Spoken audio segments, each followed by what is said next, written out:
బాలికపై లైంగిక దాడి కేసుపై మంత్రి సీతక్క రివ్యూ. అసెంబ్లీలో తన మాటలను వక్రీకరించారని వ్యాఖ్య. సిటీలో అక్రమ నిర్మాణాలను కూల్చేసిన అధికారులు. ప్రభుత్వ భూములు ఆక్రమిస్తే కఠిన చర్యలన్న రంగనాథ్. మహిళా భద్రతకు ప్రాధాన్యం ఇవ్వాలన్న CP Sudheer. Ibrahimpatnam police station రికార్డుల పరిశీలన.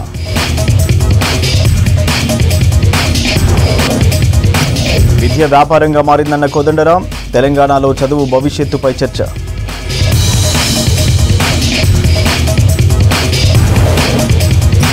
ఫుట్బాల్ ఆటకు ప్రభుత్వం సహకరిస్తుందన్న పాల్గొన. సిటీలో గ్రౌండ్లను నిర్మించనున్న జీహెచ్ఎంసీ అధికారులు.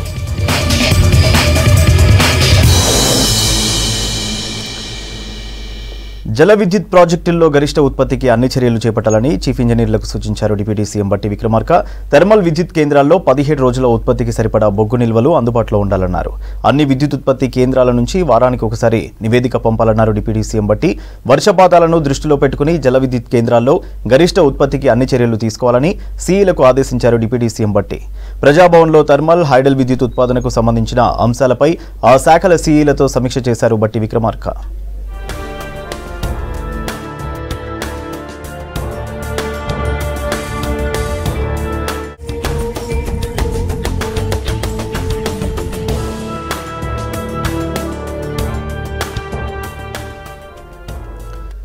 రాష్ట్రంలో ఫైలేరియా, నులిపురుగుల నిర్మూలనకు కట్టుబడి ఉన్నామన్నారు వైద్య శాఖ మంత్రి దామోదర రాజనరసింహ.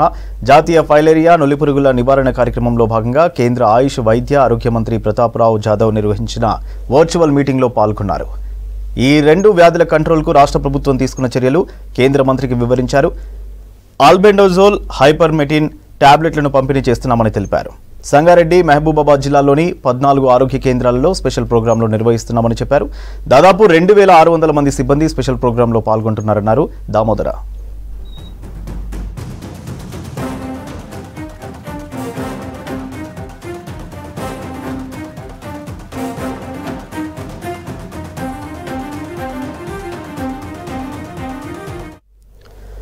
హైదరాబాద్ ఫుట్బాల్ కు పూర్వ వైభవం తీసుకురావడానికి ప్రభుత్వం కృషి చేస్తుందన్నారు తెలంగాణ ఫుట్బాల్ అసోసియేషన్ సెక్రటరీ పాల్గొన. గ్రేటర్ సిటీలో జోన్కు 1 చొప్పున ఫుట్బాల్ గ్రౌండ్లను జీహెచ్ఎంసీ ఏర్పాటు చేస్తారని తెలిపారు. సీఎం రేవంత్ రెడ్డి చొరవతో అంతర్జాతీయ ఫుట్బాల్ పోటీలను నిర్వహిస్తున్నామంటున్న తెలంగాణ ఫుట్బాల్ అసోసియేషన్ సెక్రటరీ పాల్గొనతో నరేందర్ ఫేస్ టు ఫేస్. ఫుట్బాల్కి తిరిగి పూర్వ వైభవం తీసుకొచ్చేందుకు ఇటు రాష్ట్ర ప్రభుత్వం కూడా కష్టపడుతుంది. దీనికోసం వివిధ గ్రౌండ్లను కొత్తగా కూడా ఏర్పాటు చేయబోతుంది. ఇందుకు ఇప్పటికే జిహెచ్ఎంసీ రివ్యూ మీటింగ్ కూడా కండక్ట్ చేసింది. సిటీ అవుట్స్కట్స్లో రెండిట్లలో కలిపి 6 జోన్లలో మొత్తం 5 నుంచి 6 ఫుట్బాల్ గ్రౌండ్లు ఏర్పాటు చేయబోతున్నామని చెప్పేసి ప్రకటించింది. అయితే దీని మీద international football player and Telangana football association secretary ఉన్నారు. ఒకసారి అడిగి తెలుసుకుందాం. హలో సార్, గవర్నమెంట్ ఒక స్టెప్ వచ్చింది. అంటే ఇప్పటివరకు జిమ్ఖానా గ్రౌండ్ మాత్రమే ఉండే ఫుట్బాల్కి గవర్నమెంట్ పరంగా ఇప్పుడు 5 నుంచి 6 గ్రౌండ్స్ రాబోతున్నాయి అనుకుంటున్నారు. మీకేమనిపిస్తుంది? గుడ్ న్యూస్ అండి. న్యూస్ చూశాను. ఎంసీహెచ్ వాళ్ళు అది 6 గ్రౌండ్స్ జోన్స్ 6 జోన్స్లో ఫుట్బాల్ గ్రౌండ్ చేస్తామని. ఇది తెలంగాణ ఫుట్బాల్ తరఫు నుంచి ఇది ఒక రైట్ స్టెప్ అనుకుంటున్నాను. నా పర్సనల్ రిక్వెస్ట్ సార్, మీరు ఏదైతే పేపర్ వర్క్ చేశారో వెరీ గుడ్. అట్లానే ఈ గ్రౌండ్స్ అయితట్టు చూడాలని తెలంగాణ ఫుట్బాల్ తరఫు నుంచి నేను పర్సనల్గా రిక్వెస్ట్ చేస్తున్నా. సో మేము కూడా మీకు సహకరిస్తాం డెఫినెట్గా సార్. అందరం కలిసి ఇది గ్రౌండ్స్ చేస్తే భవిష్యత్తు పిల్లలకందరికీ బాగుంటుంది. ఈ స్థలాలు కూడా మనం కరెక్ట్ యూటిలైజ్ చేస్తాం. మనం చేయకపోతే అది మళ్ళీ మిస్యూజ్ అవుతుందని నేను అనుకుంటున్నాను. ఇక్కడ చూసిన సిటీ లోపల ఇండోర్ బ్యాడ్మింటన్ ఉన్నాయి, టెన్నిస్ ఉన్నాయి, స్విమ్మింగ్ పూల్స్ కూడా ఉన్నాయి. కానీ ఫుట్బాల్ ఎందుకు సార్? ఒకప్పుడు ఇండియాకి 10 నుంచి 11 మంది ఇండియన్ టీంలో మన హైదరాబాద్ ప్లేయర్స్ ఉండే. బట్ ఎక్కడ ఓన్లీ గచ్చిబౌలి స్టేడియం ఉంది, లేదంటే జిమ్ఖానా గ్రౌండ్. అది కూడా రీసెంట్గా రెనోవేట్ చేస్తారు. రీజన్ ఏంటంటే దీనికి కారణం ఒకటేనండి. ఎవరైనా డొనేషన్స్ వాళ్ళందరూ ఇస్తూ ఉంటారు. సో దానికోసం క్రికెట్ అంత ముందుకెళ్ళింది. న్యాచురల్గా ఫుట్బాల్ ఆడేది middle class and poor family ఆడుతుంది కాబట్టి అది కొద్దిగా గవర్నమెంట్ కూడా కొద్దిగా దీనికి వెనక చూపు ఉండే. బట్ ఇప్పుడు ప్రస్తుతం government CM himself football player, sports ఈ పొలిటీషియన్స్ కూడా స్పోర్ట్స్ మెన్ చాలా మంది ఉన్నారు, రాజ్ ఠాకూర్ అట్లా చాలా మంది. సో వాళ్ళందరూ స్పోర్ట్స్కి ఎంకరేజ్ చేయాలని బడ్జెట్ కూడా పెట్టారు. సో మంచి రోజులు వస్తున్నాయి అనుకుంటాం. ఆ రోజులలో ఏంటంటే మన దగ్గర హైదరాబాద్లో సిటీ పోలీస్ అనేది ఒకటి ఉండేది. సో వాళ్ళిద్దరు రహీం సార్ అండ్ శివ్ కుమార్ లాల్ అని ఇద్దరు ఉండేవాళ్ళు. సో వాళ్ళు ఏంటంటే ఫుట్బాల్కి బాగా వాళ్ళ బ్రీతింగే ఫుట్బాల్ ఉండేది. సో అందుకని ఫుట్బాల్ అట్లా జరిగింది. ఇప్పుడు పూర్వ ఇది మళ్ళీ మనకు వస్తుందని ఆశిస్తున్నాను. ఎందుకంటే ఇప్పుడే రీసెంట్గా మీరు చూస్తున్నారు మన దగ్గర నుంచి ఉమెన్స్లో ఇద్దరు ఇండియాకి ఆడుతున్నారు. ఒక సౌమ్య అని సీనియర్ టీంలో ఉంది, గూగుల్ అని ఇంకొక అమ్మాయి జూనియర్ టీంలో ఆడుతున్నది. అట్లనే IWLలో 8 మంది ఆడుతున్నారు. రీసెంట్ నిన్నటి న్యూస్, హ్యాపీ న్యూస్ ఇది, తెలంగాణ వచ్చిన తర్వాత జూనియర్ టీం మనది ఫైనల్స్ రీచ్ అయింది. సో ఫైనల్స్ 10th ఆడుతుంది. సో ఇట్లా ఫుట్బాల్కి ముందు రోజులు వస్తున్నాయి అని అనుకుంటున్నాను. హైదరాబాద్లో ఫుట్బాల్ ఎక్కువగా ఆడే ఏరియాలు ఏమున్నాయి? ఇప్పుడు GHMC వాళ్ళు 6 జోన్లలో పెడతామంటున్నారు కదా, ఏ జోన్లో మీకు గ్రౌండ్ పెడితే బాగుంటుంది అనుకుంటున్నారు? యా, న్యాచురల్ అండి. ఫుట్బాల్ అంటే ఒలింపియన్స్, తంగరాజు, కన్నన్ ఇట్లా బొల్లారం సైడ్ నుంచి మేము అదే ప్రాంతం చెందిన వాడిని. అట్లానే హైదరాబాద్లో జుల్ఫాకార్, తర్వాత అజీజ్ సార్, వీళ్ళంతా ఓల్డ్ సిటీలో వీళ్ళంతా ఫుట్బాల్ ప్లేయర్లు ఉండే. సో అదే ఇప్పుడు జోన్స్లో ఎక్కడున్నా ఫుట్బాల్ ఓల్డ్ సిటీలో ఉన్నది, న్యూ సిటీలో ఉంది. ఇప్పుడు హైటెక్ సిటీలో కూడా ఈ జనరేషన్ పిల్లలు హైటెక్ సిటీలో చాలా ఫుట్బాల్కి బాగుంది. ఫుట్బాల్ అనేది వరల్డ్లో ఏ కంట్రీ ఆడని లేదండి. ఇది టోటల్ కంట్రీస్ ఆడతాయి. క్రికెట్ అంటే కొన్ని టీమ్స్ కొన్ని కంట్రీస్ ఆడతాయి. అయినా మన దగ్గర క్రికెట్కి ఏంటంటే పాపులర్ ఉంది. ముందుకు కూడా డిపార్ట్మెంట్స్ కూడా అందరు స్పాన్సర్స్ వస్తుంటారు. ఫుట్బాల్కి అంత స్పాన్సర్స్ రారు. ఇప్పుడే గవర్నమెంట్ కూడా ముందు చూపు చూసింది. బట్ ఒక్కటి వాస్తవం అండి, మేము ఎప్పుడు ఫైట్ చేయవలసి వస్తుంది. లాస్ట్ ఇయర్ కూడా సీఎం కప్లో మన ఉమెన్స్ టీమ్ని పెట్టలేదు. నేను స్పోర్ట్స్ మినిస్టర్ దగ్గరికి వెళ్ళి ఫైట్ చేసి, సార్ మన గర్ల్స్ ఇంతమంది IWలో ఆడుతున్నారు, ఇండియా టీంలో ఆడుతున్నారు, మనకెందుకు ఇస్తలేరంటే, మీకు గుడ్ న్యూస్ చెప్తాను, 4 డేస్లో సీఎం గారు ఇంక్లూడ్ చేసినాక 4 డేస్లో మన 18 డిస్ట్రిక్ట్స్ పార్టిసిపేట్ చేసినాయి సీఎం కప్లో. నేను ఒక్కటి చెప్తున్నాను, దయచేసి ఈ కింద ఎవరైతే ఉన్నారో స్పోర్ట్స్ ఎరీనాలో అన్ని గేమ్స్కు ప్రయారిటీ ఇవ్వండి. ఉమెన్స్ టీమ్ ఆడుతున్నాయి. సో మనం IWలో ఆడుతున్నాము, మన దగ్గర నుంచి పిల్లలు ఉన్నారు. సో ఇలాంటిది ఇగ్నోర్ చేయకండి. ఇది బీద పిల్లలు అండ్ మిడిల్ క్లాస్ ఆడేవాళ్ళు. సో దయచేసి మా అపీల్ ఈ టీవీ ద్వారా నేను గవర్నమెంట్ అపీల్ చేస్తున్నాను, సీఎం కప్లో ఉమెన్స్ టీమ్ని కూడా ఇంక్లూడ్ చేయండి. లాస్ట్ ఇయర్ 33 డిస్ట్రిక్ట్స్ మెన్స్ ఆడాయి, 18 to 19 డిస్ట్రిక్ట్స్ ఉమెన్స్ ఆడాయి. 18 to 19 ఎందుకంటే 4 రోజుల ముందు ఇంక్లూడ్ చేశారు. సో దయచేసి ఇట్లాంటి తప్పులు మీరు ముందు చెయ్యరని అనుకుంటూ నేను ఒక ఇండియా ప్లేయర్గా రిక్వెస్ట్ చేస్తున్నా, ఇది పిల్లలకు ఎంకరేజ్ చేయండి. సీఎం కప్లో గర్ల్స్ టీం కూడా ఉండాలి తప్పకుండా. అదేవిధంగా మీకు గుడ్ న్యూస్ చెప్తున్నాను, మాకు FIFA రికగ్నిషన్ ఇచ్చిందండి. 29th AFF అండ్ FIFA ఇద్దరు కలిపి ఉమెన్స్ గర్ల్స్ అండర్ 11 300 గర్ల్స్కి ఫెస్టివల్ మీట్ చేయమని చెప్పి 29th మన తెలంగాణను గుర్తించింది. ఈ టీవీ ద్వారా మీకు అందరికీ తెలుపుతున్నాను అంటే, మేము వెరీ సూన్ మేము ప్రెస్ రిలీజ్ ఇస్తాము. పిల్లలు ఎవరైనా పేరెంట్స్ ఇంట్రెస్ట్ ఉన్న వాళ్ళు ఇంట్రెస్ట్ చేసుకోండి. పేరెంట్స్ దయచేసి ఇది గర్ల్స్కి 11 years ఉన్న వాళ్ళకి. సో దీన్ని మేము రిజిస్ట్రేషన్ చేసుకోండి. ఇది ఒక festival meet, 1 day morning to evening. And FIFA only they are sending all the kit అంతా మాకు ఇస్తున్నారు. సో నేను రిక్వెస్ట్ పెట్టాను VCMD గారికి, 29th LB స్టేడియంలో చేస్తే హార్ట్ ఆఫ్ సిటీ ఫుట్బాల్ అది స్టేడియంలో జరుగుతలేదు. సో దయచేసి పొలిటీషియన్స్ కూడా రిక్వెస్ట్ చేస్తున్న, గ్రౌండ్స్ని టీమ్కి ప్లేయర్స్కి ఆడడానికి ఇవ్వండి. పొలిటికల్ మీటింగ్స్ వేరే దగ్గర పెట్టుకోండి దయచేసి. నేను మరీ రిక్వెస్ట్ చేస్తున్నా, స్పోర్ట్స్కి ఎంకరేజ్ చేయండి. పిల్లలకు భవిష్యత్తు ఉంటుంది చదువుతో పాటు ఆటలు ఉంటే. ఇది ఓవరాల్ అంటే GHMC ఏర్పాటుపోయే 6 ఫుట్బాల్ గ్రౌండ్లు కూడా సిటీ లోపల ఒక 2-3 ఉండాలి, సిటీ అవుట్స్కట్స్లో ఒక 2-3 ఉంటే బాగుంటుంది అంటున్నారు. దీంతోపాటు సీఎం కప్లో ఉమెన్ టీంని కూడా ఆడిపించాలని చెప్పేసి కోరుతున్నారు. కెమెరామెన్ సంజయ్తో నరేందర్, V6 న్యూస్, హైదరాబాద్. హైదరాబాద్ నగరంలో ఇటీవల కాలంలో వరుస చోరీలు, హౌస్ బ్రేకింగ్, జ్యువెలరీ షాపులే టార్గెట్గా దొంగతనాలు చేస్తున్నారు ఈ గ్యాంగ్స్. పక్కా రెక్కీ నిర్వహించి ప్లాన్ ఎగ్జిక్యూట్ చేస్తున్నాయి ఈ ముఠాలు. పోలీసులకు ఆధారాలు లభించకుండా జాగ్రత్తలు తీసుకుంటున్నారు. సైబరాబాద్, రాచకొండ కమిషనరేట్లు శివారు ప్రాంతాలను కలుపుకొని ఉంటాయి. అలాంటి ఏరియాల్లో ఎక్కువగా చోరీలు, దోపిడీలకు ఈ ముఠాలు ప్లాన్ చేస్తున్నాయి. అంతేకాకుండా నగరంలోని పలు జ్యువెలరీ షాపుల్లో కూడా దొంగతనాలు చేస్తున్నారు.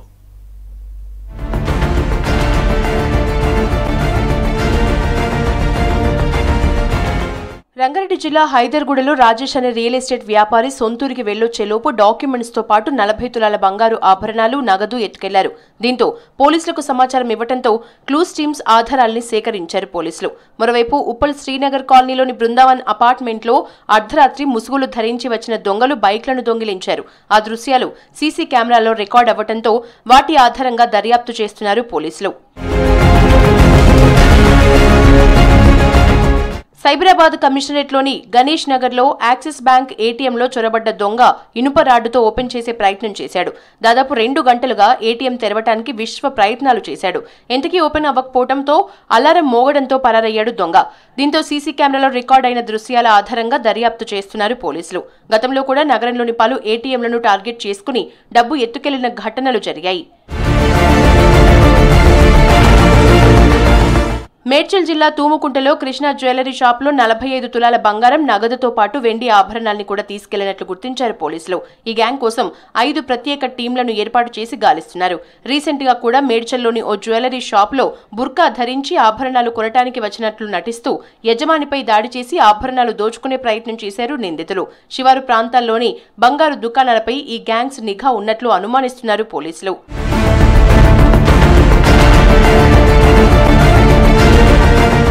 నగరంలోని శివారు ప్రాంతాల్లోని ఇండ్లు, జ్యువెలరీ షాపులు, ఏటీఎంలు, అపార్ట్మెంట్లను దొంగలు టార్గెట్ చేస్తున్నారని అంటున్నారు పోలీసులు. సీసీ కెమెరాలు ఏర్పాటు చేసుకోవాలంటున్నారు. సొంతూళ్లకు వెళ్తే సమాచారం అందించాలని సూచిస్తున్నారు సిటీ పోలీసులు. అక్రమ నిర్మాణాలపై హైడ్రా కొరడా జులిపిస్తోంది. గ్రేటర్ హైదరాబాద్ నుంచి ఔటర్ రింగ్ రోడ్ వరకు ఉన్న ప్రభుత్వం స్థలాలపై ఫోకస్ పెంచింది. చెరువుల చుట్టూ అక్రమంగా నిర్మించిన ఇళ్లను నిర్దాక్షిణ్యంగా కూల్చివేశారు. శివరాంపల్లిలో కనుమరుగవుతున్న చెరువులను కాపాడారు హైడ్రా అధికారులు.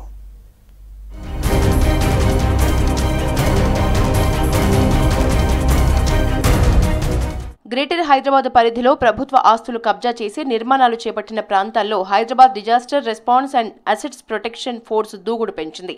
హైడ్రా ఏర్పడి కొన్ని రోజులే అయినప్పటికీ అనేక అక్రమ నిర్మాణాలపై అగ్రెసివ్ గా ముందుకు వెళ్తోంది. ఫిర్యాదులు అందిన వెంటనే స్పందిస్తూ చర్యలు చేపడుతోంది.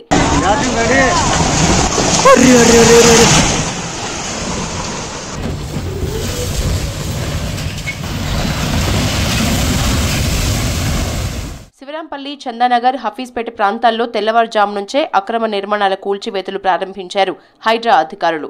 దాదాపు 1000 మంది పోలీసులు భారీ బందోబస్తు ఏర్పాట్లు చేశారు. హైడ్రా కమిషనర్ రంగనాథ్ పర్యవేక్షణలో మొత్తం 50 అక్రమ నిర్మాణాలను కూల్చివేశారు.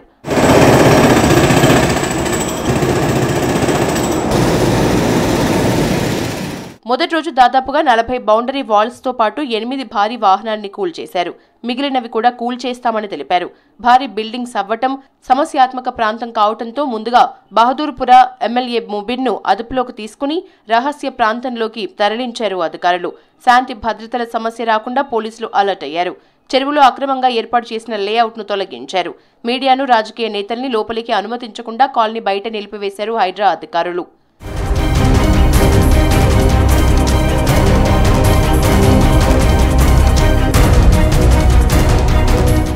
ఇక చందానగర్, వైశాలినగర్లోని ఈర్ల చెరువు బఫర్ జోన్లో నిర్మించిన 3 అక్రమ నిర్మాణాల్ని కూల్చివేశారు అధికారులు. స్థానికుల నుంచి వచ్చిన ఫిర్యాదులతో అక్రమ నిర్మాణాల్ని కూల్చేస్తున్నట్లు హైడ్రా అధికారులు చెప్పారు.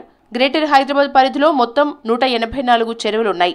ఇరిగేషన్ అధికారులు చెరువులు, వాటి విస్తీర్ణంపై హైడ్రాకు నివేదిక సమర్పించారు.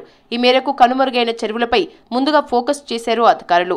హసన్ నగర్ తో పాటు చందానగర్లోని ఎర్ల చెరువు ప్రాంతంలో ఉన్న అక్రమ కట్టడాల్ని కూడా కూల్చివేశారు. చెరువు బఫర్ జోన్లో నిర్మిస్తే ఊరుకునేది లేదని హైడ్రా కమిషనర్ రంగనాథ్ హెచ్చరించారు. హైడ్రా సీరియస్ గా ముందుకు వెళ్తుండటంతో జనం నుంచి పెద్ద సంఖ్యలో ఫిర్యాదులొస్తున్నాయి. ప్రతిరోజు 60కి పైగా ఫిర్యాదులు వస్తున్నట్లు హైడ్రా అధికారులు చెబుతున్నారు.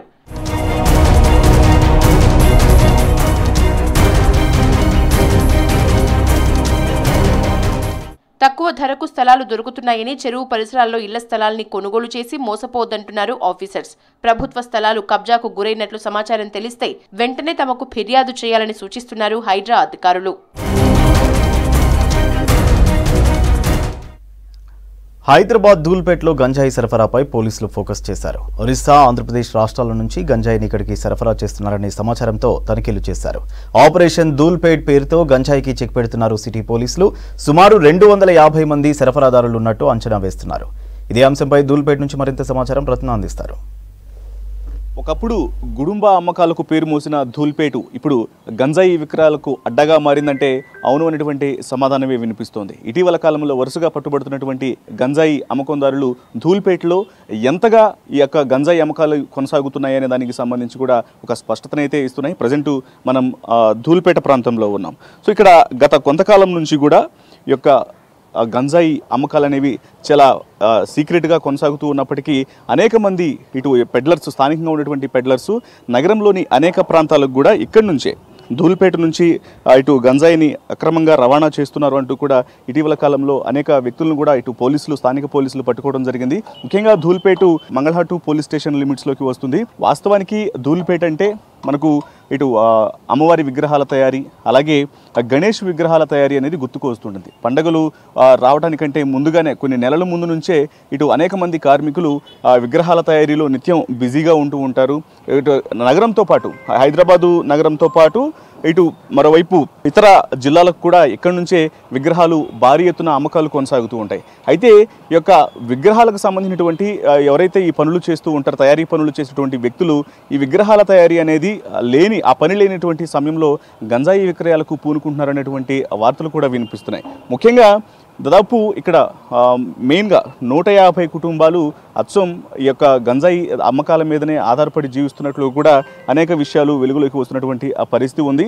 దాదాపు ఓన్లీ కేవలం ధూల్పేట ప్రాంతంలోనే 250 మంది యొక్క గంజాయి రవాణా చేస్తున్నారంటూ కూడా ఇటీవల వెలుగులోకి వచ్చినటువంటి గణాంకాలు అనేవి స్పష్టం చేస్తున్నాయి. వాస్తవానికి హైదరాబాద్లో యొక్క గంజాయి తయారీ అనే దానికి సంబంధించి కావచ్చు, గంజాయి యొక్క పెంపకానికి సంబంధించి కావచ్చు, ఇవేమి ఆనవాళ్లు లేనప్పటికీ కూడా ముఖ్యంగా ఒరిస్సా, ఆంధ్రప్రదేశ్ రాష్ట్రాల నుంచి హైదరాబాద్కు రవాణా చేసి వీళ్ళందరూ కూడా ఇక్కడ విక్రయిస్తున్నట్లు కూడా తెలుస్తుంది. మనం చూస్తున్నటువంటి విజువల్స్లో కనిపిస్తున్నటువంటి ఏవైతే మొత్తం నివాసాలు కనిపిస్తున్నాయో, ఇక్కడ కనిపిస్తున్నటువంటి నివాసాలలో చాలా వరకు యొక్క గంజాయి అమ్మకాలకు సంబంధించి కావచ్చు, లేకపోతే ఇక్కడ నుంచి ఇతర ప్రాంతాలకు రవాణా చేసేటువంటి వ్యక్తులు కూడా చాలా సీక్రెట్గా ఇదే ప్రాంతంలో తిష్ట వేసుకొని ఉన్నారంటూ కూడా ఇక్కడ స్థానికులు తెలియజేస్తున్నటువంటి పరిస్థితి ఉంది. ఒకప్పుడు దాదాపు ఈ గుడుంబా పూర్తిగా ఒక సమయంలో గుడుంబా అనేది పెద్ద మొత్తంలో ధూల్పేట ప్రాంతంలో రాజ్యం ఏలింది. ఆ తర్వాత పోలీసులు దీని మీద ప్రధానంగా దృష్టి పెట్టడం జరిగింది. దృష్టి పెట్టి గుడుంబా సారాను రూపుమాపడం జరిగింది. అయితే గుడుంబా పూర్తిగా కనుమరుగైన తర్వాత, గుడుంబాకు సంబంధించినటువంటి ఆనవాళ్ళు అనేవి లేని మొత్తం అక్కడంతా ఆ కథ ముగిసిన తర్వాత వెంటనే వాళ్ళంతా కూడా ఈ యొక్క గంజాయి రవాణాకు పూనుకున్నారనేటువంటి విషయాలు కూడా వెలుగులోకి రావడం జరిగింది. ఈ మధ్యకాలంలో ఇటు ఆపరేషన్ ధూల్పేటను కూడా పోలీసులు స్టార్ట్ చేశారు. ముఖ్యంగా ఎందుకంటే హైదరాబాద్ మహానగరంలో యొక్క గంజాయికి సంబంధించినటువంటి ఆనవాళ్లను లేకుండా చేయాలి, పూర్తిగా డ్రగ్స్ను, గంజాయిని నిరోధించాలి అని ఒకవైపున పోలీసులు గట్టిగా ఫిక్స్ అయిన తర్వాత ప్రభుత్వం ఇచ్చినటువంటి సూచనల మేరకు మొత్తం జల్లెడపడుతున్నటువంటి పరిస్థితుల్లోనే ఇక ధూల్పేట మీద కూడా ప్రధానంగా దృష్టి సారించడం జరిగింది. గతంలో కూడా ఎంతోమంది పెడ్లర్స్ ఇక్కడ నుంచి రవాణా చేసేటువంటి వ్యక్తులు ఎవరైతే ఉన్నారో వాళ్ళందరినీ తీసుకొని కౌన్సిలింగ్ ఇచ్చినటువంటి పరిస్థితులు కూడా ఉన్నాయి. అయితే ఇవన్నీ కాకుండానే ఇప్పటికీ కూడా స్టిల్ గంజాయికి సంబంధించినటువంటి యొక్క అక్రమ రవాణా అనేది సిటీలోని అనేక ప్రాంతాలకు, కేవలం ధూల్పేట మాత్రమే కాకుండా ధూల్పేట నుంచి అనేక నగరంలో ఉన్నటువంటి అనేక ప్రాంతాలకు కూడా ఇక్కడ నుంచి గంజాయిని తరలిస్తున్నట్లు కూడా తెలుస్తుంది. సో వీటికి సంబంధించి గతంలో ఎవరైతే గుడుంబా తయారీదారులు ఉన్నారో వాళ్ళందరికీ కూడా పునరావాసాలు కల్పించడం జరిగింది. పునరావాసాలు కల్పించి వారికి వేరువేరు వృత్తుల మీద అవగాహన కల్పించినటువంటి పరిస్థితుల్లోనే వాళ్ళందరూ కూడా యొక్క గుడుంబా తయారీకి సంబంధించి అదంతా కూడా పూర్తిగా మానేశారు. అయితే కొత్తగా వచ్చినటువంటి వ్యక్తులు కేవలం యొక్క గంజాయి అక్రమ రవాణాను దీన్నే ఆధారంగా చేసుకొని పైకి వేరే వేరే షాపులను ఏర్పాటు చేసుకుంటూ లోపల మాత్రం గంజాయి రవాణానే వారి యొక్క ప్రధాన వ్యాపారంగా మార్చుకొని నెలకు లక్షల్లో సంపాదిస్తున్నారు అన్నటువంటి విషయాలు కూడా కొంత షాకింగ్గా మారాయి. ఇప్పటికే దీని మీద ఇటు పోలీసులు ప్రధానంగా దృష్టి పెట్టడం జరిగింది. దృష్టి పెట్టి గంజాయికి సంబంధించినటువంటి ఆనవాళ్ళు అనేవి ధూల్పేటలో కనిపిస్తే మాత్రం ఖచ్చితంగా కఠిన చర్యలు ఉంటాయంటూ కూడా తెలియజేశారు. అయినప్పటికీ కూడా గంజాయిని అక్రమంగా రవాణా చేసేటువంటి వ్యక్తుల యొక్క తీరు మార్చుకోవడం లేదు. ఎంతో పేరుగాంచినటువంటి ధూల్పేటలో ఇటువంటి యొక్క గంజాయికి సంబంధించినటువంటి ఆనవాళ్లపై ఇప్పటికే మరింత దృష్టి పెట్టాల్సినటువంటి అవసరం ఉందంటూ కూడా ఇక్కడ ఉన్నటువంటి స్థానికులు తెలియజేస్తున్నారు. కెమెరా పర్సన్ సిగ్దిక్తో రత్నకుమార్, ధూల్పేట నుంచి. ఆగస్టు 15న 78వ స్వాతంత్ర దినోత్సవాన్ని పురస్కరించుకుని అల్వాల్లో వందే మాతరం ఫెస్ట్ నిర్వహించారు పల్లవి మోడల్ స్కూల్ యాజమాన్యం. చైర్మన్ మల్కా కుమరయ్య సంకల్పంతో మొదటి రోజు స్వచ్ఛ భారత్ హర్ ఘర్ తిరంగా కార్యక్రమం నిర్వహించారు. విద్యార్థులు వీధి నాటకాన్ని కూడా ప్రదర్శించారు. రెండవ రోజు ఎన్సీసీ విద్యార్థులు యూనిటీ ఇన్ డైవర్సిటీ వాక్ నిర్వహించారు. మూడవ రోజు ఆహార ఉత్సవాన్ని చేశారు. అనంతరం ఆటల పోటీలను నిర్వహించారు. విజేతలైన విద్యార్థులకు ఆగస్టు 15న బహుమతులు ప్రదానం చేస్తామన్నారు ప్రిన్సిపల్.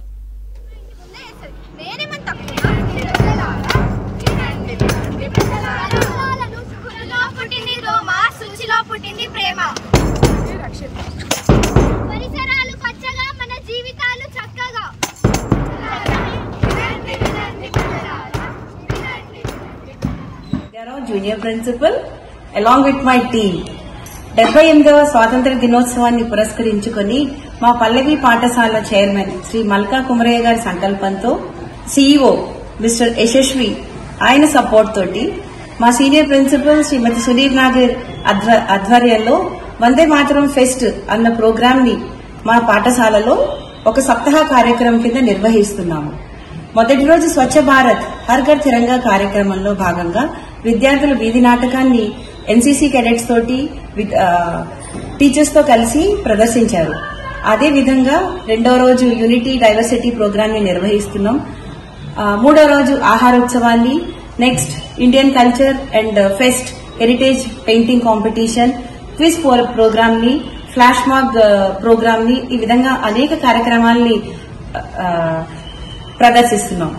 అదే విధంగా నెక్స్ట్ డ్రైవర్లకి ఆయమ్మలకి కూడా ఆటల పోటీలు నిర్వహించి విజేతలైన వారిని ఆగస్టు 15వ రోజు వాళ్ళందరికీ కూడా గిఫ్ట్స్ ఇచ్చి అందరినీ ఎంకరేజ్ చేయాలని, ప్లస్ మా చైర్మన్ గారి ఆధ్వర్యంలో ఈ ప్రోగ్రామ్ ని వందే మాతరం ఫెస్ట్ ని పిల్లలకి బేసికల్లీ వాళ్ళకి మన దేశ స్వాతంత్రం ఎందుకు వచ్చింది, దాని గురించి ఎంతమంది సాక్రిఫైస్ చేశారు, ఇంపార్టెన్స్ ఆఫ్ నేషనలిజం అన్నది వాళ్ళలో కలిగించడానికి.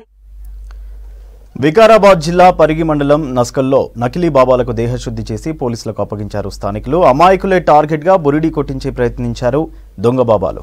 శాంతి పూజ చేస్తామంటూ ఫాస్ట్ ఫుడ్ నిర్వాహకుడు శ్రీధర్ను మాయ చేసి బంగారు ఉంగరం డబ్బులు కాజేశారు. వెంటనే తేరుకుని ప్రశ్నించేలోపు పారిపోయేందుకు ప్రయత్నించారు. ముగ్గురు నకిలీ బాబాలతో పాటు డ్రైవర్కు దేహశుద్ధి చేసి పోలీసులకు అప్పగించారు గ్రామస్తులు. పాస్పోర్ట్ కానీ దొంగ బాబాలు వచ్చి పాస్పోర్ట్ చేసిండ్రు. టిఫిన్ సెంటర్ పాస్పోర్ట్ అయిందని మా అబ్బాయి ఉండే ఇచ్చినాక తిన్నాక డబ్బులు అడిగితే మేము బాబా ఇందులో మాట్లాడిన వాళ్ళు నమ్మినాక చేతులు ఇట్లా మూయి అన్న తెచ్చినాక కుకుమ కనిపించింది. నమ్మకంగా నమ్మినాక ఇంట్లో దొరికిపోయి చెంబుల వాటర్ పోసి వాటర్ కొంచెం లైట్ గా కుకుమేసి ఉంగరం అందులో పెట్టు అన్నాడు. ఉంగరం తీసుకుని అందులో పెట్టిండు. పెట్టినాక చుట్టుముట్టు వైట్ బట్ట కట్టు, దాని మీద తెల్ల వైట్ కట్టి దారం కట్టు, దారం నైట్ 9 గంటలకు దిగి తీసి ఆ నీళ్ళు అంతే మంచిగా జరుగుతుందని చెప్పిన అన్నట్టు. చెప్తే నేను నమ్మి మోసపోయి ఏం చేసిన దానిలో ఎందుకు మూయమంటాను. నేను మళ్ళీ బయటికి వెళ్ళగానే నా అన్నకు వచ్చి చూసిన చెంబుల చూస్తే రాయి ఉన్నది, ఉంగరం లేదు. ఇక మూసి అడిగిన నన్ను దొబ్బి పారిపోతుండే.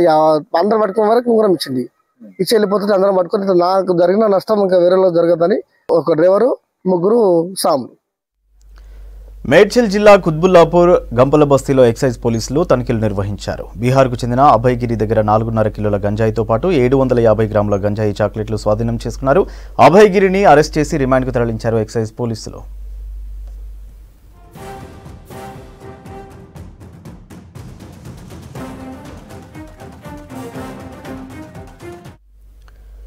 కేంద్ర ప్రభుత్వం ప్రకటించిన 8 ప్రాజెక్టుల్లో 2 south central రైల్వేకు మంజూరయ్యాయని railway PRO Sridhar తెలిపారు. తెలంగాణ, ఆంధ్రప్రదేశ్, ఒడిశా రాష్ట్రాలను కలుపుతూ 2 రైల్వే ప్రాజెక్టులకు కేంద్ర కేబినెట్ కమిటీ ఆమోదం తెలిపిందన్నారు. 174 కిలోమీటర్ల పొడవు గల ఈ railway line Pandurangapuram, Malkangiri coal మైన్స్తో పాటు ట్రయబుల్ ఏరియాలను కూడా కలుపుతూ నార్త్ జునాగఢ్ వరకు కొనసాగనున్నట్లు శ్రీధర్ వివరించారు. ఇవాళ మీడియా బ్రీఫింగ్ ఇచ్చారు. ముఖ్యంగా నిన్న క్యాబినెట్ కమిటీ 8 ప్రాజెక్ట్స్ని శాంక్షన్ చేశారు. ఆ 8 ప్రాజెక్టులో ముఖ్యంగా సౌత్ సెంట్రల్కు సంబంధించి 2 ప్రాజెక్ట్స్ ఉన్నాయి. ఒకటి జాల్నా జల్గావ్, రెండోది వచ్చేసి భద్రాచలం, పాండురంగపురం, మల్కాన్గిరి. సో ఈ భద్రాచలం మల్కాన్గిరి ప్రాజెక్ట్ అనేది తెలంగాణ, ఆంధ్రప్రదేశ్ మీదుగా ఫర్దర్గా ఒరిస్సాలో కలుస్తుంది. ఈ ప్రాజెక్ట్ 174 కిలోమీటర్స్. ఓవరాల్గా ఈ ప్రాజెక్ట్ వచ్చేసి పాండురంగపురం నుంచి మల్కాన్గిరి, ఫర్దర్గా నార్త్ వరకు వెళ్తుంది, జునాగఢ్ వరకు. సో ఈ పెద్ద ప్రాజెక్ట్లో one of the portion is Malkangiri to Pandurangapuram. So ఈ ప్రాజెక్ట్ రావడం వల్ల మనకి ముఖ్యంగా ఏదైతే తెలంగాణ ప్రాంతంలో ఉన్న కోల్ మైన్స్కి, అలాగే ఒరిస్సా ప్రాంతంలో ఉన్న కోల్ మైన్స్ మిగతా మైన్స్కి కనెక్టివిటీ వచ్చి ఫర్దర్గా ట్రైబల్ ఏరియాస్ ఏవైతే ఉన్నాయో అన్నిటికి కూడా కనెక్టివిటీ దొరుకుతుంది. ఓవరాల్ డెవలప్మెంట్ ఆ ప్రాంతంలో వచ్చే అవకాశం ఉంది. పాండ్రంగపురం అనేది మనుగూరు భద్రాచలం మధ్యలో ఎగ్జిస్టింగ్ స్టేషను. ఆ పాండ్రంగపురం నుంచి టేకాఫ్ అయి భద్రాచలం టెంపుల్ టౌన్ ఏదైతే ఉందో దాని మీదుగా ఫర్దర్గా మల్కాన్గిరి వైపు వెళ్తుంది. సో భద్రాచలం టౌన్కి కొత్త రైల్వే స్టేషన్ రావడం జరుగుతుంది మన ప్రాంతంలో. మొత్తం ఓవరాల్ టోటల్ ప్రాజెక్ట్ ఏదైతే ఉందో Junagarh to Pandurangapuram more than 7,000 crores project. So దాంట్లో భాగంగా ఒక స్ట్రెచ్ వచ్చేసి 174 కిలోమీటర్లు పాండ్రంగపురం. హైదరాబాద్ ఎన్టీఆర్ ట్రస్ట్ భవన్లో తెలంగాణలోని ముఖ్య నాయకులతో భేటీ అయ్యారు ఏపీ సీఎం చంద్రబాబు. తెలంగాణలో టీడీపీ పాత కమిటీలను రద్దు చేస్తున్నట్టు ప్రకటించారు. త్వరలో ఏపీతో పాటు తెలంగాణకు కొత్త కమిటీలు వేస్తారని తెలుస్తోంది. కమిటీ వేశాకే కొత్త అధ్యక్షుడిని ఎంపిక చేస్తామని నేతలకు తెలిపారు చంద్రబాబు. ఈ సందర్భంగా రాష్ట్రంలో పార్టీ పురోగతి, స్థానిక సంస్థల ఎన్నికలపైన నాయకులతో చర్చించారు. అందరినీ ఇచ్చిన కాగితాలన్నీ తీసుకున్నాను, వారి యొక్క మనోభావాలు కానీ వాళ్ళ సూచనలన్నీ తీసుకున్నాను. చాలామంది ఏంటంటే పార్టీ వాళ్ళందరూ మాట్లాడినప్పుడు కూడా ఇక్కడ కూడా పార్టీని బలోపేతం చేయండి, మేము పార్టీని నమ్ముకున్నాం, ఎప్పటి నుంచో పనిచేస్తున్నాం, ఇంకా చాలామంది పార్టీకి పనిచేయాలని కోరుకుంటున్నారు, మనం చేసిన అభివృద్ధి కూడా తెలుగుదేశం పార్టీ చేసిన అభివృద్ధి ప్రతి ఒక్కరూ గుర్తుపెట్టుకుంటారని చెప్పి పదే పదే చెప్పారు. అన్ని వాళ్ళ యొక్క ఆలోచనలు తీసుకున్నాను. తీసుకున్న తర్వాత ఏ విధంగా ముందుకు తీసుకుపోవాలి, తెలుగుదేశం పార్టీ తెలుగు జాతి కోసం పెట్టిన పార్టీ. ఇక్కడే హైదరాబాద్లోనే తెలుగుదేశం పార్టీ ఆవిర్భవించింది. అలాంటి పార్టీ తెలుగు జాతి ఉన్నంత వరకు ఈ పార్టీ ఉండాల్సిన అవసరం ఉంది. అందుకని ఈరోజు అందరి యొక్క మనోభావాలని ఏ విధంగా పార్టీని బలోపేతం చేయాలి, ఇక్కడుండే ప్రజానికానికి ఏ విధంగా అందుబాటులో ఉండాలనో దానికి ఒక యాక్షన్ ప్లాన్ తయారు చేసుకుంటాం. ఇన్ కోర్స్ ఆఫ్ టైం ఏం చేస్తే బాగుంటుందో ఆలోచించి దాని ప్రకారం ప్రణాళికలు తయారు చేసి ముందుకు పోతాం. ఏదేమైనా మాకు కొన్ని ప్రయారిటీస్ ఉన్నాయి.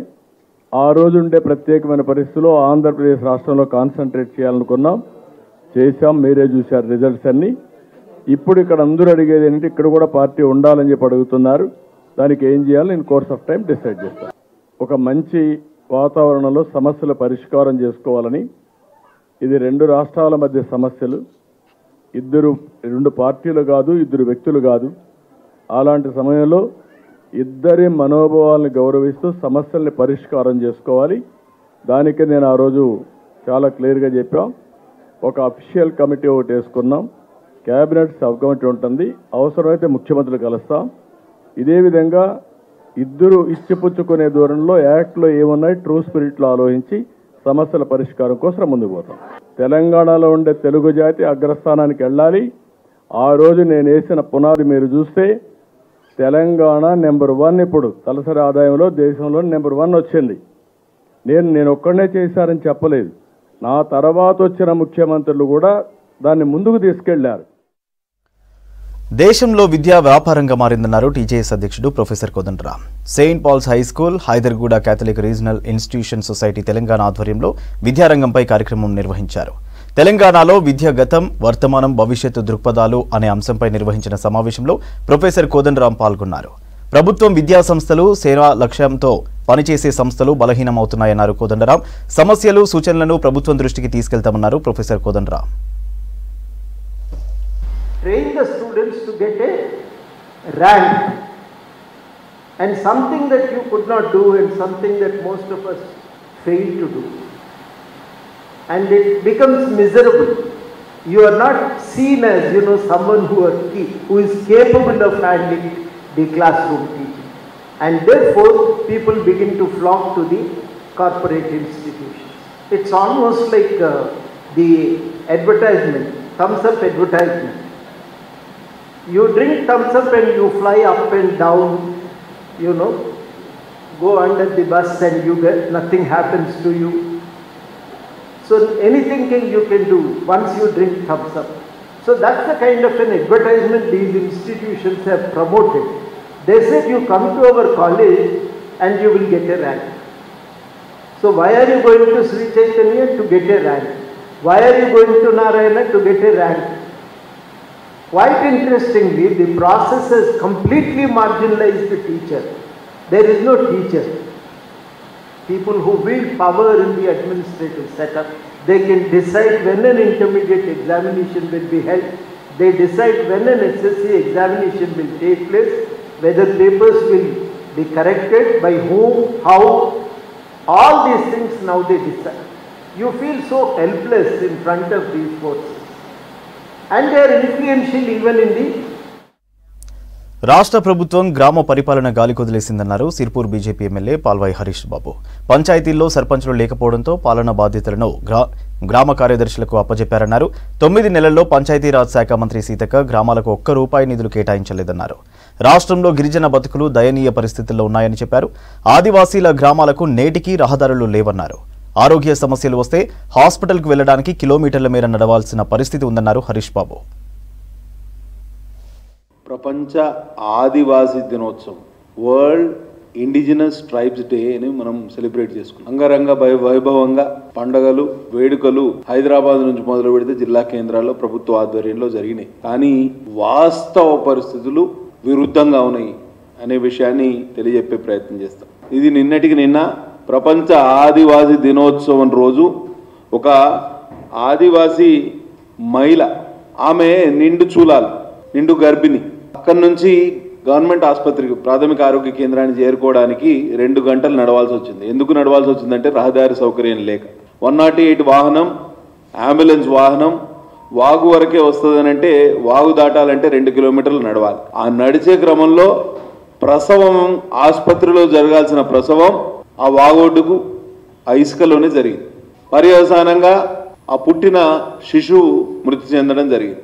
గిరిజనుల పరిస్థితి ఇట్లా ఉంటే వీళ్ళు వేడుకలు, పండుగలు, పబ్బాలు చేసుకొని సంకలు గుద్దుకోగానే సరిపోదు అనే విషయాన్ని మనం ఇంకా గుర్తించాల్సిన అవసరం ఉన్నది. సీతక్క గారు ఏం చెప్తారు, త్వరలో 4 ఏళ్లలో ప్రతి ఊరికి తారు రోడ్లు, వాగులపై వంతెనలు. ఆదివాసులకు ఏదో మెసేజ్ ఇచ్చే ప్రయత్నం చేస్తున్నారు, కానీ వాస్తవ పరిస్థితులు పూర్తిగా విరుద్ధంగా ఉన్నాయి. గ్రామాల్లో పరిస్థితి ఎంత దారుణం అంటే ఇవాళ సర్పంచులు లేరు, సర్పంచుల పదవీ కాలం అయిపోయింది, వాళ్ళు పట్టించుకుంటూ లేరు. కార్యదర్శులకు, పంచాయతీ కార్యదర్శులకు అప్పచెప్పారు. అవుట్ సోర్సింగ్ పంచాయతీ కార్యదర్శులకు ఏం చెప్తున్నారు, మీరు జేబుల నుంచి ఖర్చు పెట్టండి తర్వాత ఇస్తామని చెప్తున్నారు. ఈ అవుట్ సోర్సింగ్ పంచాయతీ కార్యదర్శులకు 5 నెలలుగా జీతాలు లేవు. పూర్తిగా పల్లెల్లో పాలన పడకేసింది. మరి ఇటువంటి పరిస్థితుల్లో ముఖ్యమంత్రి గారేమో చాలా బిజీ ఉన్నారు అమెరికా పర్యటనలో. వారు టూర్కు పోయినరా లేకపోతే ఇంకేదైనా వేరే వ్యవహారం చక్కబెట్టడానికి పోయినరా మాకు తెలియదు. కానీ ఇక్కడున్న ప్రభుత్వ యంత్రాంగం కానీ మంత్రివర్గంలో ఉన్న సభ్యులు కానీ ఎవరు కూడా పాలన మీద పట్టు సంపాదించే ప్రయత్నం చేయట్లేదు. సీతక్క గారి మీద మాకు చాలా నమ్మకం ఉండే, కానీ ఇవాళ మా నమ్మకం పూర్తిగా సడలిపోయే పరిస్థితి. సుంకిశాల ప్రాజెక్టు రిటర్నింగ్ వాల్ కూలినా కాంట్రాక్టర్పై చర్యలేవని ప్రశ్నించారు బీజేపీ శాసనసభాపక్ష నేత ఏలేటి మహేశ్వర్ రెడ్డి. 432 కోట్ల ఫేక్ బ్యాంక్ గ్యారంటీ చూపించిన మెగా కృష్ణారెడ్డిని సర్కారు ఎందుకు వెనకేసుకొస్తుందని ప్రశ్నించారు. కేసీఆర్, సీఎం రేవంత్ మధ్య కృష్ణారెడ్డి అవినీతిని సెటిల్ చేస్తున్నట్లు ఆరోపించిన మహేశ్వర్ రెడ్డి ప్రూవ్ చేసేందుకు సిద్ధమన్నారు. మేడిగడ్డ మీద ఎంక్వైరీ జరుగుతున్న కంపెనీకే 1000 కోట్ల కాంట్రాక్టు పనులు ఇస్తున్నారని మండిపడ్డారు. మెగా కృష్ణారెడ్డి గారు ఆ నాసిరకం పనుల వలన నిన్న జరిగినటువంటి సుంకిశాల ప్రాజెక్టు కూలిపోవడంతో 10 రోజుల నుంచి ప్రభుత్వం దృష్టికి రాలేదా? ఒకవైపు మీరే కాళేశ్వరంలో 1,00,000 కోట్ల కుంభకోణం అని చెప్పారు. మీరే కాళేశ్వరంలో నాణ్యత లేదు, కాంట్రాక్ట్ లోపాలు ఉన్నాయి, కాంట్రాక్టర్ని బ్లాక్లిస్ట్ చేయాలని చెప్పారు. అదే కాంట్రాక్టర్కి అమృతలో మీరు 1,300 కోట్ల రూపాయల కాంట్రాక్ట్ ఇచ్చారు. కొడంగల్లో మీరు అదే కంపెనీకి కాంట్రాక్ట్ ఇవ్వబోతున్నారు.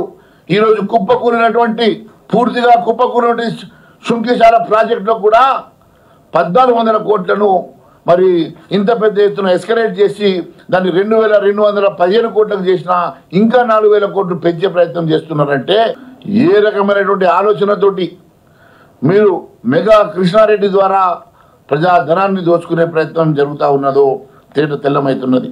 సుంకిశాల ప్రాజెక్టు చేసినటువంటి మెగా కృష్ణారెడ్డి మీద తక్షణమే ప్రభుత్వం చర్యలు తీసుకోవాలి. బాధ్యులైనటువంటి కాంట్రాక్టర్ని వెంటనే బ్లాక్ లిస్ట్లో పెట్టాలని చెప్పి మేము డిమాండ్ చేస్తూ ఉన్నాం. ప్రాజెక్టు మున్సిపల్ శాఖ పరిధిలోకి వస్తుంది, ముఖ్యమంత్రి గారి పరిధిలోకి వస్తుంది కాబట్టి ముఖ్యమంత్రి గారు బాధ్యత తీసుకొని దీని మీద ఒక ఎంక్వైరీ కమిటీ వేసి, విజిలెన్స్ కమిటీ వేసి, మరి గతంలో ఉన్నటువంటి ఆరోపణలు అన్నీ కూడా కలిసి కాళేశ్వరంతో పాటు ఇవన్నీ కూడా సిబిఐకి ఇవ్వాలని చెప్పి మేము డిమాండ్ చేస్తూ ఉన్నాం. ప్రాజెక్ట్ నిర్మాణ పనిలో చేస్తున్న మెగా ఇంజనీరింగ్ కంపెనీ ప్రమాద విషయాన్ని ప్రభుత్వం దృష్టికి తీసుకురాకపోవడమో, ప్రభుత్వం పూర్తిగా 10 రోజుల నుంచి గోప్యంగా ఉంచడానికి కారణాలు ఏందో ప్రజానీకానికి. రాష్ట్రంలో కుక్కల దాడులు ఎక్కువగా జరుగుతున్నాయని సర్కార్ చొరవ తీసుకుని రాష్ట్ర వ్యాప్తంగా స్పెషల్ డ్రైవ్ చేపట్టాలన్నారు Congress PCC vice president Niranjan. కుక్కలను నియంత్రించడంలో అధికారులు ఫెయిల్ అయ్యారని చెప్పారు. నిన్న ఎంజీఎంలో జరిగిన ఘటన బాధాకరమని, హాస్పిటల్లో కుక్కలు ఎలా వచ్చాయని ప్రశ్నించారు. జీహెచ్ఎంసీ పరిధిలో కుక్కల దాడిలో చిన్నారులు గాయపడ్డారని లేఖ రాసిన municipal principal secretary Dana Kishore, commissioner రామ్రపాలి పట్టించుకోలేదని ఫైర్ అయ్యారు. అధికారులు ఆదాయం కోసం ఇండ్లపై ఫోకస్ చేయడం మాని ప్రజల ప్రాణాలు కాపాడడంపై దృష్టి పెట్టాలన్నారు నిరంజన్.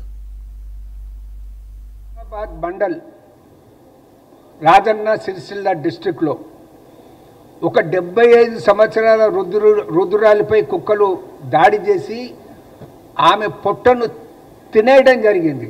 ఆ విధంగా రుద్రాలు మరణించడం జరిగింది. ఆగస్టు 2నే దానకిషోర్ గారికి వాళ్ళు మున్సిపల్ అడ్మినిస్ట్రేషన్ ప్రిన్సిపల్ సెక్రటరీ, అదేవిధంగా జిహెచ్ఎంసీ కమిషనర్ గారికి కూడా ఒక లేఖ పెట్టడం జరిగింది.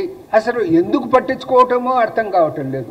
అసెంబ్లీ సమావేశాలు జరిగినప్పుడు కూడా అసెంబ్లీ సమావేశాల్లో ఏ సభ్యుడు కూడా ప్రజలకు ఈ ఇబ్బంది ఏర్పడుతుంది అనే విషయాన్ని మాట్లాడకపోవటం అది శోచనీయమైన విషయంగా కూడా నేను మనవి చేస్తూ ఉన్నాను. ఆగస్టు 2వ తేదీన గౌరవ హైకోర్టు కూడా షూమోటోగా పేపర్లలో వచ్చిన విషయాలను దృష్టిలో పెట్టుకుని సూమోటోగా కేసును స్వీకరించి కన్సర్న్ అథారిటీస్ కనేసి ఆదేశాలు ఇచ్చినా కానీ అధికారులు తీసుకుంటున్నటువంటి చర్యలు శూన్యం అనే మాట మనం చేస్తూ ఉన్నాం. ఇది చాలా బాధాకరం. అసలు ఈ అధికార యంత్రాంగం ఈ విషయంలో నిద్రావస్థలో ఉందా? కానీ అదే మ్యాపింగ్ ద్వారా అదే వ్యవస్థను వినియోగించుకొని కుక్కలు అనేది ఎక్కడెక్కడ విచ్చలవిడిగా తిరుగుతున్నవో అది తెలుసుకునే దశలో ఈ ప్రభుత్వ యంత్రాంగం లేదా, ఈ మున్సిపల్ యంత్రాంగం లేదా, ఈ జిహెచ్ఎంసీ యంత్రాంగం లేదా అని నేను ప్రశ్నిస్తా ఉన్నాను. నేను మనవి చేసేది ఏంటంటే గతంలో ఈ పీరియడ్లో ఇంత జరిగినాయి, ఇప్పుడు జరుగుతున్న సంఘటనలు అంతకంటే తక్కువ జరుగుతున్నాయి అనేసి ఇట్ ఈస్ నాట్ ఎక్స్క్యూజ్. మనం అటువంటివి జరగకుండా ఏం చేయాలి? ప్రజా సమస్యలపై మనం సరిగా స్పందించకుంటే, అధికారులు తప్పు చేస్తే, ప్రభుత్వం ఉపేక్షిస్తే దాని ప్రభావం పార్టీపై ప్రభుత్వంపై కూడా పడుతుంది అనే మాట నేను సమన్వయంగా మనవి చేస్తూ ఉన్నాను. వీధి కుక్కల నియంత్రణ బాధ్యతలను స్థానిక సంస్థలు అంటే గ్రామ పంచాయతీలు, మున్సిపాలిటీలు, మున్సిపల్ కార్పొరేషన్స్ చేపట్టాలి. ఆ కుటుంబానికి పరిహారం ఇవ్వాలి. అసలు వాళ్ళ గురించి అడిగే నాదుడే లేకుండా పోతున్నాడు. అదేవిధంగా ఎవరైనా గాయపడితే ఆ కుటుంబాలకు 50,000 నుండి ₹1,00,000 వరకు నష్టపరిహారం చెల్లించాలన్నమాట నేను తెలంగాణ కాంగ్రెస్ పార్టీ తరఫున నేను డిమాండ్ చేస్తాను. జూబ్లీహిల్స్ గురుబ్రహ్మనగర్ బస్తీలోని 150 మందికి జేఎన్ఎన్యూఆర్ఎం కింద గతంలోనే ఇల్లు మంజూరు చేశారన్నారు ఖైరతాబాద్ ఎమ్మెల్యే దానం నాగేందర్. రోషయ్య సీఎంగా ఉన్న సమయంలోనే పట్టాలు ఇచ్చారన్నారు. ఇది గ్రీన్ బెల్ట్ స్థలమంటూ ఎవరికో మేలు చేయడానికి కొంతమంది అధికారులు ప్రయత్నిస్తున్నారని ఆరోపించారు. ఈ విషయాన్ని సీఎం రేవంత్ రెడ్డి అమెరికా నుంచి రాగానే చెప్తానన్నారు. ఇలా ప్రైవేటు వ్యక్తులకు లాభం చేకూరేలా అధికారులు వ్యవహరిస్తే ప్రభుత్వానికి చెడ్డ పేరు వస్తుందన్నారు ఎమ్మెల్యే దానం నాగేందర్. నందగిరి హిల్స్ పక్కనే ఉన్నటువంటి గురు బ్రహ్మ నగర్ అనేటువంటి ఒక బస్తీని గతంలో కాంగ్రెస్ ప్రభుత్వం ఉన్నప్పుడు కాంగ్రెస్ ప్రభుత్వం ద్వారా అక్కడ ఉన్నటువంటి పేద ప్రజలకు అక్కడ ఎన్నో సంవత్సరాలు నివసిస్తున్నారు కాబట్టి వాళ్ళకు ఉన్న చోటనే ఇల్లు కట్టియాలన్నటువంటి ఆలోచనతోని జేఎన్ఎన్యూఆర్ఎం కింద ఇల్లు శాంక్షన్ చేయడం జరిగింది. ఈవీడీఎం కు సంబంధించినటువంటి డిపార్ట్మెంట్ వారు గాని, డిఆర్ఎఫ్ డిపార్ట్మెంట్ గాని, ఇంకోరు గాని ప్రభుత్వ పరంగా చేయాల్సిన పనిని ప్రైవేట్ వారితో చేయిస్తున్నారు. ప్రైవేట్ వాళ్ళతో ఈ స్లమ్ ని తీయాలి అనేది ఒక కుట్ర జరుగుతుందని నేను ఆరోపిస్తున్నా. ఇది చేయడము గవర్నమెంట్ కు చెడ్డ పేరు వస్తుంది. ఈ ఇష్యూని నేను ముఖ్యమంత్రి గారి దృష్టికి తీసుకెళ్తాను. అధికారులతో మాట్లాడితే కొంతమంది బాధ్యత రహితంగా మాట్లాడుతూ ఉన్నారు. ఇది ఏమైనా రేపు ముఖ్యమంత్రి గారు వచ్చిన తర్వాత ముఖ్యమంత్రి గారి దృష్టికి తీసుకెళ్లి ఈ జరిగిన అంతా కూడా వ్యవహారం అంతా కూడా నేను వారి దృష్టికి తీసుకెస్తాను. ఎందుకు చెప్తున్నానంటే ఇక్కడ ఉండే వాళ్ళంతా ట్రైబల్స్. నిన్న మనం జరుపుకున్న ఆదివాసుల దినం జరుపుకుంటున్నప్పుడు నిన్న ఆదివాసుల గుడిసెలన్నీ కూడా నిన్న గులగొట్టారు. ఆ ఫొటోస్ అన్ని నా దగ్గర లేవు ఇప్పుడు అవైలబుల్గా. అన్ని గుడిసెలు గులగొట్టారు. సరే గులగొడితే గులగొట్టారు, ప్రాబ్లం లేదు. పార్క్ లైన్ లో గులగొట్టమని నేను కూడా చెప్తున్నా. పార్క్ లైన్ లో ఉంటే తీసేయమనే చెప్తున్నా. మొత్తం వాళ్ళకి రాకపోకలు మొత్తం కూడా మూసేసి వాళ్ళని ఇబ్బందులకు గురి చేస్తున్నారు. కాబట్టి ఇది చాలా దురదృష్టకరం. మా నియోజకవర్గంలో ఇలా అధికారులు వచ్చి మా సమాచారం లేకుండా ఇలా చేయడం. గత 30 సంవత్సరాల నుంచి మేము ఇక్కడనే నివాసం ఉంటున్నాము. ఇది మా బస్తీ పేరు గురు బ్రహ్మ నగర్. ఇక్కడ చిన్న చిన్న డబ్బాలు ఉండే, ఒక 2-3 డబ్బాలు ఉన్నది. ఆ డబ్బాలు అనేది హెట్రా వాళ్ళు వచ్చేసి మాకు ఎలాంటి ఇన్ఫర్మేషన్ ఇవ్వకుండా, ఎలాంటి నోటీస్ ఇవ్వకుండా వాళ్ళు వచ్చేసి కూలగొట్టడం జరిగింది ఒక 3 రోజుల క్రితం. ఇక్కడనే ఇప్పుడు ఈ వాళ్ళు కట్టేది, ఇది బౌండరీ కట్టేది ఈ ప్రైవేట్ వాళ్ళతో బసవరావు, వినాయకరావు, ఎంఎం రెడ్డి వీళ్ళు ముగ్గురు కలిసి పైసలు ఇచ్చినందుకు వాళ్ళతో పైసలు తీసుకొని ఈ ప్రైవేట్ గా కడుతున్నారు. జిహెచ్ఎంసీ వాళ్ళని కూడా కలిసిన వాళ్ళు నిన్న వచ్చినప్పుడు కూడా మాట్లాడినాం. ప్లాన్ ఇచ్చింది ఆల్ డిపార్ట్మెంట్ ఇచ్చేసి అప్రూవల్ చేసిన తర్వాత మీకు తెలియకుండా ఈ ప్రైవేట్ వ్యక్తులతోనే ఏ విధంగా పని చేస్తున్నారు మీరు అని అడిగినాం. అడిగితే మేము ఆడి చర్యలు తీసుకుంటామన్నారు. చర్యలు తీసుకోలేదు. ఇప్పటి వరకు మేము అధికారులను కలుస్తూనే ఉన్నాం. రోజు వారానికి నెలకు కలుస్తూనే ఉన్నాం. కానీ ప్రైవేట్ వ్యక్తుల వల్ల నైట్ పగలు పని చేసి గుండాలను పెట్టి కుర్చీలు వేసుకొని, ఒకవేళ గ్రీన్ బెల్టే ఉందనుకో, మీదే ఉంది తీసుకోండి. ఇది మేము జైల్లో చంచల్గూడ జైల్లో లేక కంపౌండ్ మొత్తం కట్టేసి మేము ఎటు వెళ్ళాలి? చచ్చిపోవాలి, లోపల దారులు లేవు. ఈ కన్స్ట్రక్షన్ జరుగుతుంది, అప్పుడు అన్ని బండ్లు కావాలి కదా. ఇప్పుడు 30 సంవత్సరాలు లేనిది ఇప్పుడు ఎందుకు కడుతున్నారు వీళ్ళు? ఎవరు స్వలాభం కోసం కడుతున్నారు, ఎవరు కడుతున్నారు? గవర్నమెంట్ వర్క్ ఆర్డర్ ఉంటుంది, పని ఉంటుంది, వాళ్ళ సెస్టర్ ఉంటుంది, అన్ని ఉంటాయి కదా. ఏమీ లేకుండానే కడుతున్నారు. మాకు దబాయించి మా ఫోన్లు గుంజుకుంటున్నారు, వీడియో ఇస్తే మా అన్ని గుంజుకుంటున్నారు. మాకు దగ్గర అని ఇస్తున్నారు, పోలీస్ వర్గాలను పెట్టిండ్రు. ఎందుకు పెడుతున్నాం? మేము 30-40 సంవత్సరాలు స్థిరపడి ఉన్నాం. మాకు గవర్నమెంట్ అన్ని విధాలు ఇచ్చినాయి. ఈ జాగా ఒకవేళ వాళ్ళదే గవర్నమెంట్ ఉంటే తీసుకోమను, కానీ మాకు కూడా న్యాయం జరగాలి కదా. మాకు 30 సంవత్సరాల నుంచి ఇదే గుడిసెలు ఉంటున్నాము. మాకు వాళ్ళు డబ్బు ఉండదని మమ్మల్ని చాలా రోదన పెడుతున్నారు. మేము ఎన్ని రోజుల నుంచి ఉపాసము, ఈగలు, దోమలు, ఇవాళ పాములు, పురుగులు ఉంటున్నాం. మా పరిస్థితులు వాళ్ళకి తెలవక పోలీసులను పెట్టి వాళ్ళని తెచ్చి గోడ బలవంతంగా లేపుతున్నారు. ఇది న్యాయం కరెక్ట్ కాదు. ఇది బీద వాళ్ళకి సాయం చేయాలని మమ్మందరినీ కోరుకుంటున్నాము. మా ఒకరికొకరు మాట్లాడుకొని మాకు ఇండ్లు కావాలి. అంతవరకు వాళ్ళు ఈ గోడ కట్టడానికి వీలు లేదు. ఇది గోడ కట్టవద్దు. మేము 30 సంవత్సరాల నుంచి ఉన్నాము. వినాయక్ సారు వాళ్ళే చాలా డిమాండ్ చేస్తున్నారు. డబ్బులు ఇచ్చి కట్టిస్తున్నారు మాకు గరీబులకు. మేము ఇక్కడ వండకూడదు అంట. గవర్నమెంట్ నుంచి కాదు కడతారు, డబ్బులు ఇచ్చి కట్టిస్తున్నారు. ఆ కొడుకులు ముగ్గురు వాళ్ళే కట్టిస్తున్నారు డబ్బులు ఇచ్చి. మేము ఎక్కడ వెళ్ళలే. మా ఇల్లు కడితే రేపు మాల్మీటర్ ఎట్లకెళ్ళి మోసుకోలే సార్. మేము గరీబులకు మా ఎమ్మెల్యే వచ్చి పొద్దుగాల మా ఎమ్మెల్యే కూడా వద్దంటే కూడా జబర్దస్తి పోలీసు వాళ్ళు 20-30 బండ్లు వచ్చినాయి చుట్టూ. కేంద్ర బడ్జెట్పై వచ్చే రాజకీయ విమర్శలను ప్రజలు నమ్మొద్దన్నారు బీజేపీ ఎంపీ కొండా విశ్వేశ్వరరెడ్డి. రాష్ట్రాలు ప్రజల అవసరాలను పరిగణలోకి తీసుకుని బడ్జెట్ కేటాయింపులు ఉంటాయన్నారు. కేంద్ర ప్రభుత్వం మౌలిక సదుపాయాల కల్పనపై ప్రత్యేక దృష్టి పెట్టిందన్నారు. యువకులు, అన్నదాతలు, మహిళలు, నిరుపేదల అభివృద్ధిపై కేంద్రం ఫోకస్ చేసిందని తెలిపారు. అన్ని రాష్ట్రాలకు న్యాయం చేసే విధంగా కేంద్ర బడ్జెట్లో కేటాయింపులున్నాయని చెప్పారు కొండా విశ్వేశ్వరరెడ్డి. నిజంగానే దేశాన్ని ముంగటి అదే డైరెక్షన్లో 10 ఏళ్ల సంది బడ్జెట్ ఎట్లుందో అదే డైరెక్షన్ మాత్రం మారలేదు. మన ప్రభుత్వం నమ్మకం ఏంటంటే ఇన్ఫ్రాస్ట్రక్చర్లో పెట్టుబడి పెడితే అది డైరెక్ట్గా ఇండైరెక్ట్గా ఇప్పుడు రేపు ముందుకు కూడా లాభమయ్యేటట్టు దేశాన్ని ముందుకు తీసుకుపోతుంది. ప్రత్యేకంగా ఎన్నడూ లేనట్టు గత 10 ఏళ్ల సంది ఎట్లా చేస్తుండ్రో ఇప్పుడు కూడా ఇన్ఫ్రాస్ట్రక్చర్ మీద ఫోకస్ బాగా పెట్టిండ్రు. ఇంకా ప్రత్యేక ఫోకస్ యువకులు, అన్నదాతలు, రైతులు, మహిళలు వీళ్ళ మీద, మళ్ళీ పేదోళ్ళ మీద దృష్టి పెట్టిందని నిర్మలా సీతారామన్ గారు చెప్పిండ్రు. ప్రత్యేకంగా చెప్పడం వాళ్ళ పేరు తీసుకున్నారు కానీ వాళ్ళు ప్రత్యేకంగా చాలా గొప్పగా ఏమి ఇవ్వలేదు. అవును, అమరావతికి 15,000 కోట్లు ఇచ్చిండ్రు. కానీ ఇది మర్చిపోతుంది ఏంటంటే తెలంగాణకు 40,000 కోట్లు ఇచ్చిండ్రు. ఇప్పటివరకు ఇచ్చేసిండ్రు కూడా. అది ఇంకా మన ఫైనాన్స్ మంత్రి బట్టి విక్రమార్క గారు కూడా చెప్పిండ్రు. 35,000 కోట్లు ఈ గత 5-6 నెలల్లో 35,000 కోట్లు FRBM హద్దులు దాటినా కూడా, ఎందుకంటే రాజకీయాల పక్కకు పెట్టి ఇది ఇవ్వకుంటే నిజంగానే మన రాష్ట్రం ఇబ్బందులు పడుతుంది. కరెంటుకు పైసలు ఉండయి, పెన్షన్లకు పైసలు ఉన్నాయని. హైదరాబాద్ చందానగర్లో అక్రమ ఇండ్ల నిర్మాణాలను కూల్చుతున్నారు హైడ్రా అధికారులు. పోలీసుల బందోబస్తు మధ్య రాత్రి వేళల్లో కూడా కూల్చివేతలు కొనసాగుతున్నాయి. హఫీజ్పేట్, వైశాలినగర్ ఊర్ల చెరువు పక్కన ఉన్న బఫర్ జోన్లో 3 భవనాలు నిర్మించారు అక్రమదారులు. దీంతో స్థానికులు ఇచ్చిన ఫిర్యాదు మేరకు పరిశీలించిన అధికారులు ఇదివరకే నోటీసులు ఇచ్చారు. అయినా స్పందించకపోవడంతో నిర్మాణాలను కూల్చివేస్తున్నారు. చెరువు బఫర్ జోన్లో నిర్మాణాలు చేయవద్దని అధికారులు స్పష్టం చేశారు. ప్రభుత్వ భూములను కాపాడాలని, అక్రమ నిర్మాణాలను కూల్చివేయాలని ఇదివరకే సీఎం రేవంత్ రెడ్డి ఆదేశాలిచ్చారు. అక్రమ నిర్మాణాలను, కబ్జాలను సహించేది లేదని చెప్పారు హైడ్రా అధికారులు. దీంతో ఈ కూల్చివేతలను దగ్గరుండి పర్యవేక్షిస్తున్నారు హైడ్రా కమిషనర్ రంగనాథ్.